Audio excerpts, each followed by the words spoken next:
Good morning. There's no way, if you put together all the data that I put up from the first video that I did, starting with the basic stuff about the use of an electron.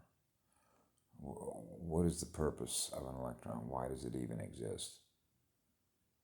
How did it come about? What is the function of an electron? Work.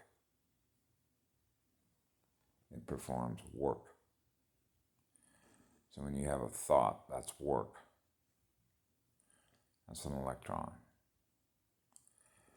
So when you measure, if you will, how you experience who you are, you're using electrons, right? And it becomes a waste product when you're done with it. So your mind is performing work, okay? And when your mind is done using work, it becomes a waste product. You get rid of it. So imagine you can just run on electrons, okay?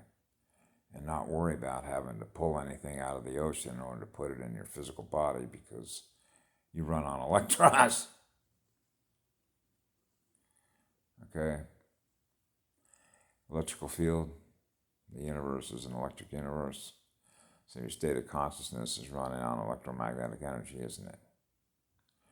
So you have a soul and you have a spirit that is using one of these vehicles to communicate with. So imagine that you can communicate in one of these vehicles right here where it's not necessary for you to consume anything that represents something else that is aware of itself. Can you do that? Now we're into a population problem, right? That's going to be very difficult for an empath that loves everything that's aware of itself, that is external to itself, that it's experiencing, which is everything that is in nature. That's why I could never fit into this density, right? Because I have an avatar that, if you will, I need to find a way to be able to maintain what it is that I experience here in this vehicle without consuming anything that represents energy that's self-aware. How do you do that? Okay.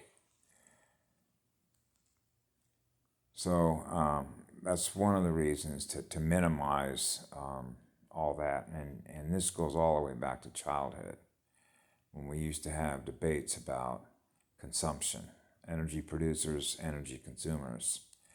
So you know that you're in an energy field, which is an energy management system. So when I was a child, I began looking at the most obvious, that's self-evident, and that is, what are you using your electrons for? Okay, what do you use with your mind's energy? Because whatever that is, that's what you're going to experience, right? Yeah. So for me, I don't like to experience any loss of any electrons, but electrons do the work, and you're losing electrons. So there has to be some way to maintain the electrons, the flow of electrons, right? So that you're not experiencing any loss of electrons, right? So you begin to realize why it is I hang out in nature, okay, and don't come into a civilization that's based on an enormous amount of acid waste, which is a waste of electrons, okay? Because all you have to do is look around and observe and start to write down a journal. Because what are we measuring? The results.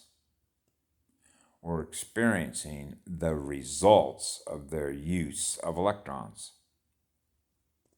which are a waste product. So this goes back to Dr. Robert O. Young's work. Why are you putting waste product of metabolism into your physical body? That's inverted, isn't it?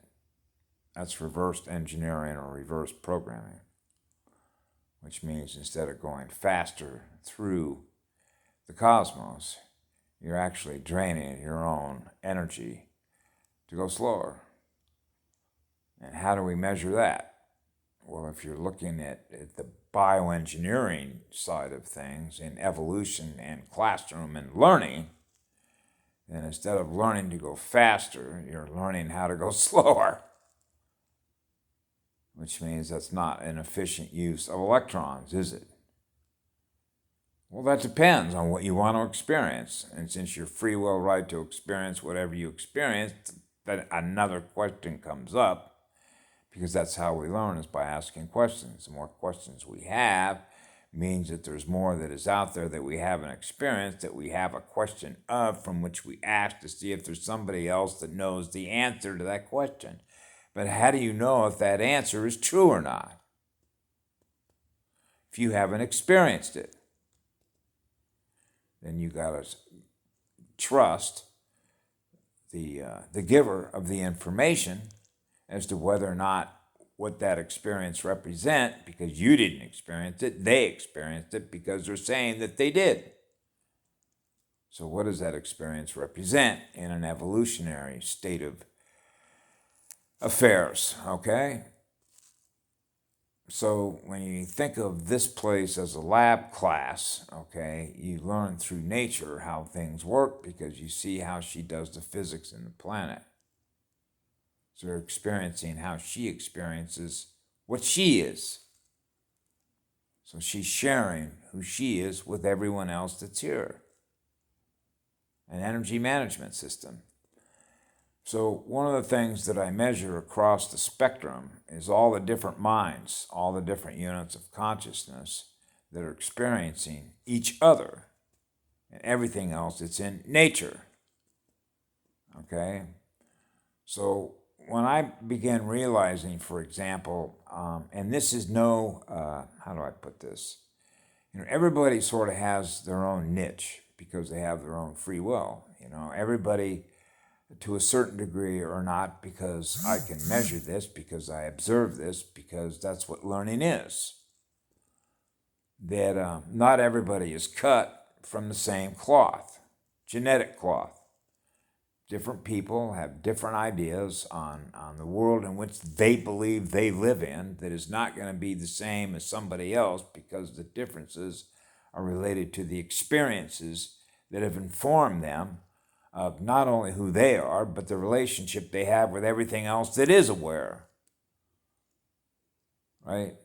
So you're going to pick your niche, where you want to hang out, where you feel that what it is that you are, that is experiencing yourself being in an energy field, what is the energy field, which is your energy niche, prefer to be in? So naturally, if you watched all my videos, you begin to realize I prefer to be in nature. Okay? Because the energy is higher and I can experience so many things that are living and alive, thriving.